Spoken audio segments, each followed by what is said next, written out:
আসসালামু আলাইকুম। প্রিয় শিক্ষার্থীবৃন্দ, যে যেখানে বসে করোনাকালীন সময়ে আমার এই ক্লাস করছো সবাইকে স্বাগতম এবং আন্তরিক ধন্যবাদ জানাচ্ছি। আজকে আমরা হিসাব বিজ্ঞান প্রথম পত্রের ৬ষ্ঠ অধ্যায় প্রাপ্য হিসাবের একটা অধ্যায়ের অঙ্ক করব। তোমরা জানো যে প্রাপ্য হিসাবটা খুবই গুরুত্বপূর্ণ অধ্যায়। এই অধ্যায় প্রতি বছরের পরীক্ষায় অঙ্ক আসে। আজকে আমরা প্রাপ্য হিসাব নিয়ে প্রথমে একটু বেসিক কথা বলবো, যে জিনিসগুলো তোমার জানা দরকার এবং যে জিনিসগুলো যদি ক্লিয়ার থাকে তুমি যে কোনো অঙ্ক করতে তোমার জন্য সুবিধা হবে। প্রথম আসো আমরা প্রাপ্য হিসাব। প্রাপ্য হিসাব কি এটা আমার জানা দরকার। প্রাপ্য হিসাব কি? তুমি যদি ধারে পণ্য বিক্রি করো, ধারে পণ্য বিক্রয় বা ধারে সেবা প্রদান, এই যে ধারে পণ্য বিক্রি করলাম অথবা ধারে সেবা প্রদান করলাম, এর ফলে যে টাকাটা পাওনার সৃষ্টি হবে, অর্থাৎ আমরা যে টাকাটা পাবো সেই হিসাবটাকে আমরা কি বলবো? প্রাপ্য হিসাব বা দেনাদার। আর এটা হলো মৌখিক স্বীকৃতি। আর সেম আর এটা কথা আছে প্রাপ্য নোট। এখন প্রশ্ন হলো প্রাপ্য নোট কি? প্রাপ্য নোট হলো প্রাপ্য হিসাব যদি লিখিত আকারে পাওনাদারের কাছ থেকে স্বীকৃতি পাওয়া যায় সেটাকে আমরা বলি প্রাপ্য নোট। অর্থাৎ প্রাপ্য নোট হলো আইনগত স্বীকৃতি আর প্রাপ্য হিসাব হলো মৌখিক স্বীকৃতি। তাহলে প্রাপ্য হিসাব কি বলতে কি বোঝায়? ধারে পণ্য বিক্রয় বা ধারে সেবা প্রদানের ফলে যে পাওনা টাকার সৃষ্টি হয় সেটাকে আমরা বলি কি বলো? প্রাপ্য হিসাব। জিনিসটা ক্লিয়ার হচ্ছে সবার? তাহলে কি বলি বলো? ধারে পণ্য বিক্রয় বা ধারে সেবা প্রদানের কারণে যে পাওনা টাকার সৃষ্টি হয় সেটাকে আমরা প্রাপ্য হিসাব বলি। এখন আরেকটা কথা হচ্ছে অনাদায়ী পাওনা। এই অধ্যায়ের সাথে গুরুত্বপূর্ণ একটা শব্দ, অনাদায়ী পাওনা।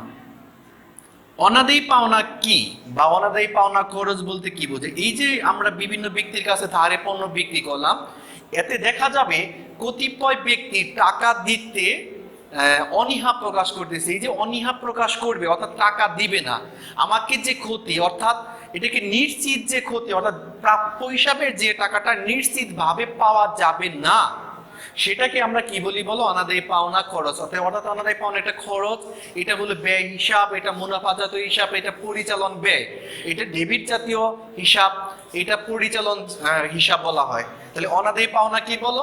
একটা নিশ্চিত ক্ষতি। নিশ্চিত ক্ষতিটাকে আমরা কি বলি বলো? নিশ্চিত ক্ষতি। নিশ্চিত ক্ষতি কি ক্ষতি? যে প্রাপ্য হিসাবের কাছ থেকে আমরা যে পরিমাণ টাকাটা পাবো না। এবং একটা জিনিস মনে রাখবা, অনাদায়ী পাওনা যেহেতু ব্যয় জাতীয় হিসাব, ব্যয় কিন্তু সবসময় কি হয় বলো? ডেবিট হয়। তাহলে অনাদায়ী পাওনা জিনিসটা কি, কথাটা আরেকবার ক্লিয়ার করো। প্রাপ্য হিসাবের কাছ থেকে যে পরিমাণ অর্থ নিশ্চিতভাবে আদায় হবে না, নিশ্চিত ক্ষতি অর্থাৎ আদায় হবে না, সেটাকে আমরা কি বলি বলো? অনাদায়ী পাওনা খরচ। এটা একটা কিন্তু নিশ্চিত ক্ষতি হিসাব। এরপরে আসো অনাদায়ী পাওনা সঞ্চিতি। এই অধ্যায়ের আরেকটা গুরুত্বপূর্ণ শব্দ, অনাদায়ী পাওনা সঞ্চিতি। এখন অনাদায়ী পাওনা সঞ্চিতিটা কি? এখন আমরা তো জানি অনাদায়ী পাওনা মানে ক্ষতি। একটা প্রতিষ্ঠানে যে পরিমাণ অর্থ পাওয়া যাবে না, এটা মোট যে ক্ষতি, সেটাই হলো অনাদায়ী পাওনা খরচ। এই খরচকে রক্ষা করার জন্য বা এই খরচের প্রতিরক্ষা বা রিকভার করার জন্য যে টাকা জমা রাখা হয় সেটাকে বলা হয় অনাদায়ী পাওনা সঞ্চিতি। অর্থাৎ অনাদায়ী পাওনাকে কি করার জন্য বলো? রিকভার করার জন্য। কি করার জন্য? রিকভার করার জন্য যে টাকাটা জমা রাখা হয় সেটাকে বলো অনাদায়ী পাওনা সঞ্চিতি।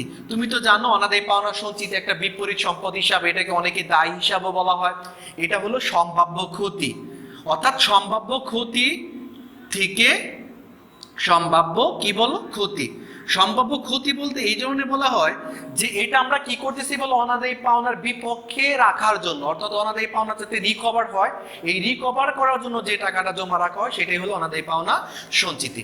তো এই কথাটা ক্লিয়ার? তাহলে আমরা জিনিস মনে রাখবো, প্রাপ্য হিসাব কি বলো? চলতি সম্পদ। এগুলো কিছু অবজেক্টিভ আছে যে প্রাপ্য হিসাব কি, এটা চলতি সম্পদ হিসাব। প্রাপ্য হিসাবে ইংলিশে বলে অ্যাকাউন্ট রিসিভেবল। অনাদায়ী পাওনা সঞ্চিতিকে বলে ব্যাড ডেটস, আর অনাদায়ী অ্যালাউন্স ফর ব্যাড ডেটস। কথাটা ক্লিয়ার হয়েছে? তাহলে প্রাপ্য হিসাবে একটা চলতি সম্পদ, অনাদায়ী পাওনা কি বলো? নিশ্চিত ক্ষতি, যে টাকাটা আমরা দেনাদারের কাছ থেকে আদায় করতে পারবো না সেই টাকাটা। আর অনাদায়ী পাওনা সঞ্চিত হলো এই ক্ষতি থেকে রক্ষা পাওয়ার জন্য যে টাকা জমা রাখা হয় সেটাকে আমরা কি বলি? অনাদায়ী পাওনা সঞ্চিতি হিসাব।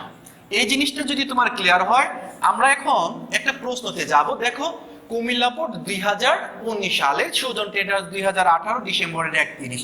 কিছু তথ্য দেওয়া আছে। প্রাপ্য হিসাব দেওয়া আছে 1,20,000, অনাদায়ী পাওনা দেওয়া আছে কত বলো? 8,000। আমরা জানি অনাদায়ী পাওনা, অনাদায়ী পাওনা মানে যে টাকাটা পাওয়া যাবে না সেটা হলো অনাদায়ী পাওনা। আর এটা কি বলা হয়েছে বলো, অনাদায়ী পাওনার সঞ্চিতি। ওই যে অনাদায়ী পাওনা রক্ষা করার জন্য যে প্রতিরক্ষামূলক ব্যবস্থা সেটাই হলো অনাদায়ী পাওনার সঞ্চিতি। অলিখিত অনাদায়ী পাওনা। এখন প্রশ্নটা হলো স্যার লিখিত আর অলিখিত বলতে কি বোঝায়? যে অনাদায়ী পাওনা আগেই ধরা হয়েছিল সেটা হলো লিখিত, আর যেটা নতুন করে ধরতে হবে সেটা হলো অলিখিত। অনাদায়ী পাওনা সঞ্চিতি 5%। একটা জিনিস খেয়াল করো, কোশ্চেনের ভিতরে দুইটা অনাদায়ী পাওনা থাকে, একটা অনাদায়ী পাওনা আর একটা অলিখিত অনাদায়ী পাওনা। তাহলে অনাদায়ী পাওনা থাকে কয়টা বলো? দুইটা।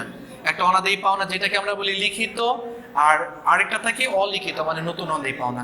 এখন আরেকটা জিনিস হলো সঞ্চিতিও কিন্তু দুইটা থাকে, একটা অনাদায়ী পাওনা সঞ্চিতি আরেকটা থাকে নতুন অনাদায়ী পাওনা সঞ্চিতি, যেটা সমন্বয় দেওয়া থাকে। একটা জিনিস খেয়াল করবা, এই দুইটা তথ্য কিন্তু কোথায় দেওয়া থাকে বলো? সমন্বয় দেওয়া থাকে। কোথায় দেওয়া থাকে? সমন্বয় দেওয়া থাকে। অলিখিত অনাদায়ী পাওনা 4000, অনাদায়ী পাওনা সঞ্চিতি 5%। এখন আমাকে যে এই 5% ধরতে হবে, এটা কিভাবে ধরতে হবে?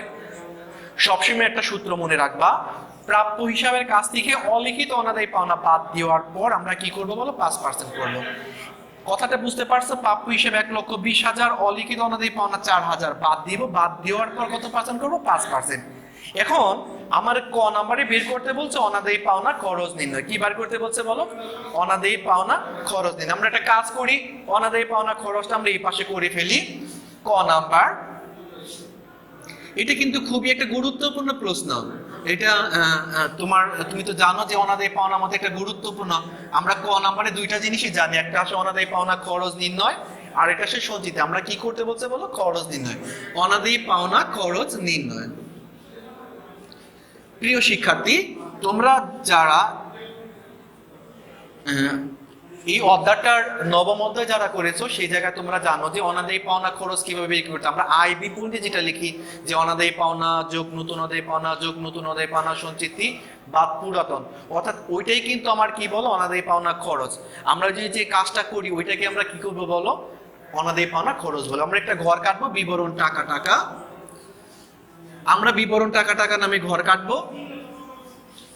আমরা বিবরণ টাকা টাকা নামে কি করবো বলো? ঘর কাটবো।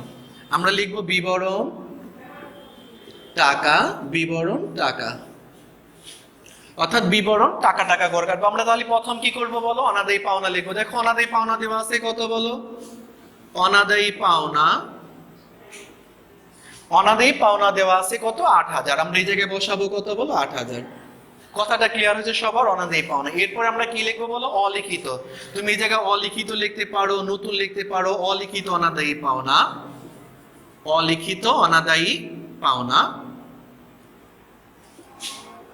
এইটা এমন একটা অঙ্ক, এই অঙ্ক যদি পারো দেখবা যে তোমার ম্যাক্সিমাম অঙ্ক পারা যাবে। অলিখিত অনাদায়ী পাওনা 4000। তাহলে আমরা যোগ করি, 8 এর সাথে যদি 4 যোগ করি তাহলে আসে কত বলো? 12000। এখন আমরা যে কাজটা করব, যোগ লিখবো কি বলো? নতুন অনাদায়ী পাওনা সঞ্চিতি। এখন প্রশ্ন হলো কোশ্চেনের ভিতরে কিন্তু নতুন অনাদায়ী পাওনা সঞ্চিতি দেওয়া নাই, তাহলে এখন আমরা কি করব? আমরা জানি প্রাপ্য হিসাবের যে টাকাটা লেখা আছে, দেখো 1,20,000, এটা থেকে মাইনাস করব কত? অলিখিত 4000। মাইনাস করার পর যে টাকাটা থাকে সেটাকে আমরা কি করব বলো? 5% করব। কি করব? 5%। এখন তুমি নতুন অনাদায়ী পাওনা বুঝবা কেমন করে? তুমি এটা জানো অলিখিত, লিখিতব্য, হিসাবভুক্ত হয়নি, হিসাবভুক্ত করতে হবে, এই কথাগুলো লেখা থাকলে আমরা সেটাকে নতুন বাদ দিব। নতুন ভেবে সেটা আমরা বাদ দিয়ে পরে পার্সেন্টেজ করব। এখন দেখো 1,20,000 থেকে যদি 4000 বাদ দিয়ে 1,16,000 ইন্টু 5% করলে আসে কত বলো? 5800। এইটা আমরা লিখবো 5800। এই 5800 সাথে এটা যোগ করলাম, যোগ করব অর্থাৎ 1,20,000 থেকে 4000 বাদ দিয়ে 5%, তাহলে এখন আসে কত বলো? 17,800।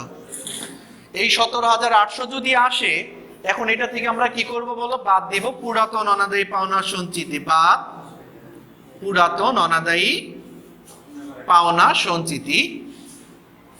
তাহলে পুরাতন অনাদায়ী পাওনা সঞ্চিতি কত? দেখো কোশ্চেনের ভিতরে পুরাতন অনাদায়ী পাওনা সঞ্চিতি দেওয়া আছে কত বলো? 12,000। অর্থাৎ রেওয়া মিলের সঞ্চিতিটাকে আমরা কি বলবো বলো? পুরাতন। তাহলে এখন বাদ দিলে থাকে কত জানো? 5,800। কত থাকে? 5,800। এটাই আমাদের কি নাম্বার বলো? এটাই হলো আমাদের ক নাম্বারের কাজ শেষ। খ নাম্বার আমাদের বের করতে বলছে জাবেদা।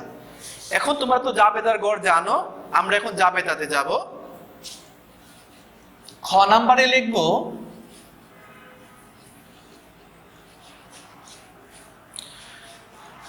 আমরা এটা টাকাকে ক্লোজ করব। তোমরা তো জানো যে জাবেদা, এই অনাদায়ী পাওনার জাবেদা একটা, নতুনটার একটা, আর যোগ বিয়োগ করে যেটা সেটা হলো দুইটা। এর আগে তোমাদের এই ব্যাপারে আমরা জানো কথাগুলো বলেছি। অনাদায়ী পাওনার জাবেদা একটা, নতুন অনাদায়ী পাওনার জাবেদা একটা, আর যোগ বিয়োগ করে যে টাকাটা হয় সেটা হলো কয়টা বলো? দুইটা জাবেদা। অর্থাৎ মোট জাবেদা হবে কয়টা? এটার মধ্যে চারটা জাবেদা হবে। তাহলে আমরা উপরে লিখবো সুজন ট্রেডার্স জাবেদা। আমরা জাবেদার ঘর জানি, সবাই জানো জাবেদার ঘর কয়টা বলো? পাঁচটা ঘর। তারিখ, ডেবিট টাকা, ক্রেডিট টাকা। আমরা ঘর কাটবো। প্রথম লিখবো তারিখ, পরে লিখবো বিবরণ, পরে লিখবো খ 3 পৃষ্ঠা, ডেবিট টাকা, ক্রেডিট টাকা।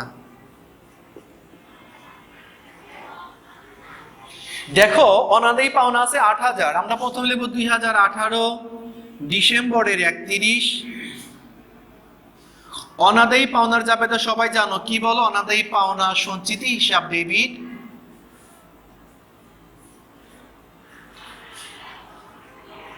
প্রাপ্য হিসাব কি বলো? ক্রেডিট।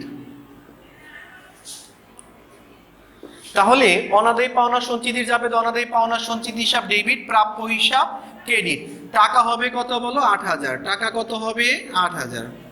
আমরা ব্যাখ্যা লিখবো কি বলো? অনাদায়ী পাওনা ধার্য করা হলো। ব্যাখ্যা কি লিখবো? অনাদায়ী পাওনা ধার্য করা হলো।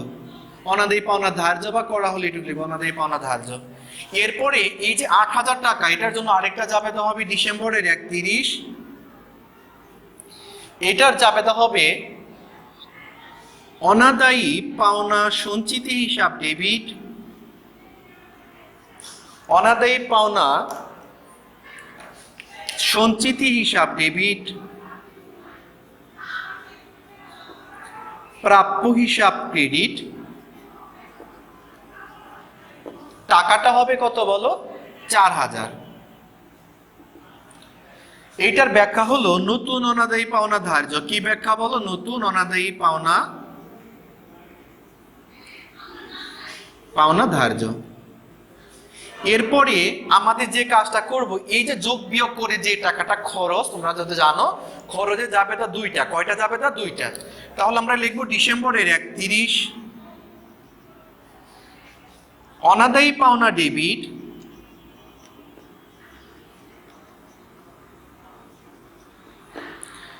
অনাদায়ী পাওনা সঞ্চিতি হিসাব ক্রেডিট। অর্থাৎ অনাদায়ী পাওনা ডেবিট হবে, অনাদায়ী পাওনা সঞ্চিতি কি হবে বলো? ক্রেডিট হবে। আমরা ব্যাখ্যা লিখবো অনাদায়ী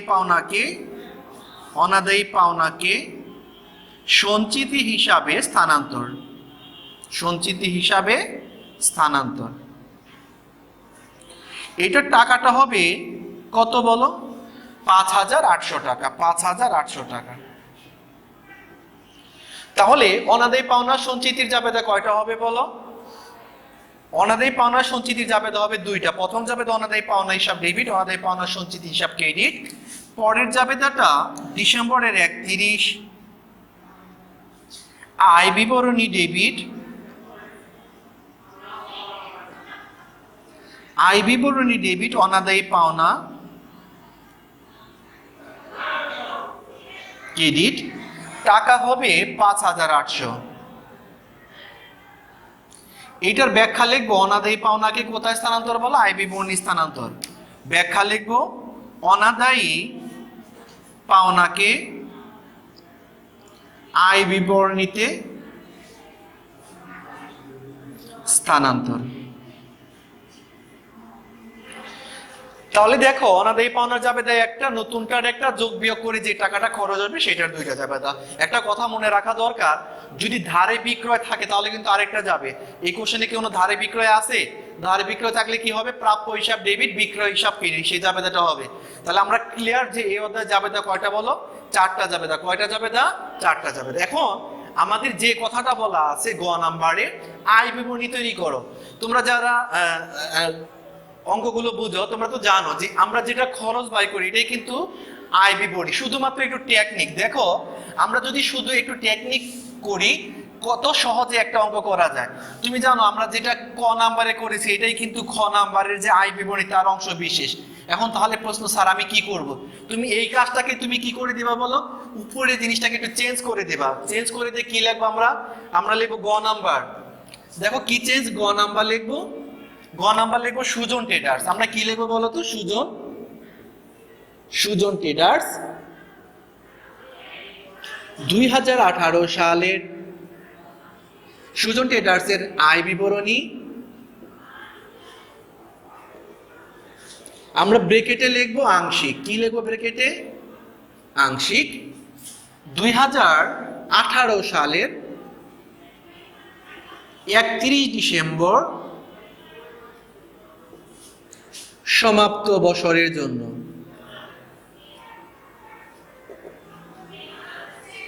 তাহলে সুজন ট্রেডার্সের আয় বিবরণী আংশিক। এখন প্রশ্নটা হলো, স্যার এটা আংশিক হলো কেন, আমরা আংশিক লিখলাম কেন? তুমি সবসময় মনে রাখবা যে এটা আয় বিবরণী একটা শুধুমাত্র একটা অংশ, শুধুমাত্র অনাদায়ী অংশ, সেটাই আংশিক। আর তুমি যে কাজটা করবে, আমি একটু ছোট করে লিখে দিই, এই কাজটা তোমার সব ঠিক আছে। আমরা এই জায়গায় যে কাজটা করব, বিবরণ তো থাকবে, শুধু একটু চেঞ্জ। দেখো কি চেঞ্জ, এই জায়গায় তুমি যদি পরিচালন ব্যয় লিখে দাও, কি করো বলো, পরিচালন ব্যয়। তার মানে দেখো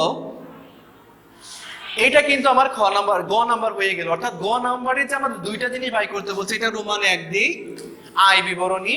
তাহলে আমরা কি লিখবো, 2018 সালের 31 ডিসেম্বর সমাপ্ত বছরের জন্য বিবরণ টাকা, এরপরে পরিচালন ব্যয় লেখা আমরা আন্ডারলাইন করে। অর্থাৎ ক নাম্বারে যে খরচটা ছিল সেই খরচটাই হলো আমাদের কি নাম্বার বলো, গ নাম্বার।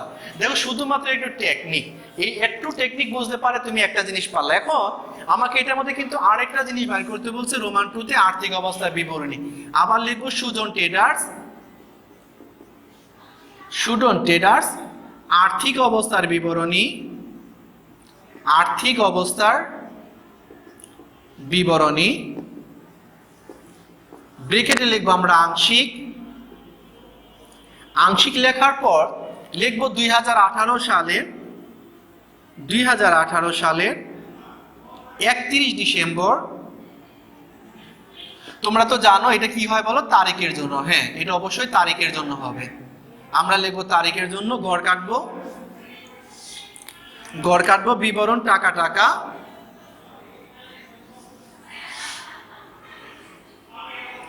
গড় কাটবো কি বলো, বিবরণ টাকা। আমরা যে কাজটা করব, প্রথমে লিখব চলতি সম্পদ।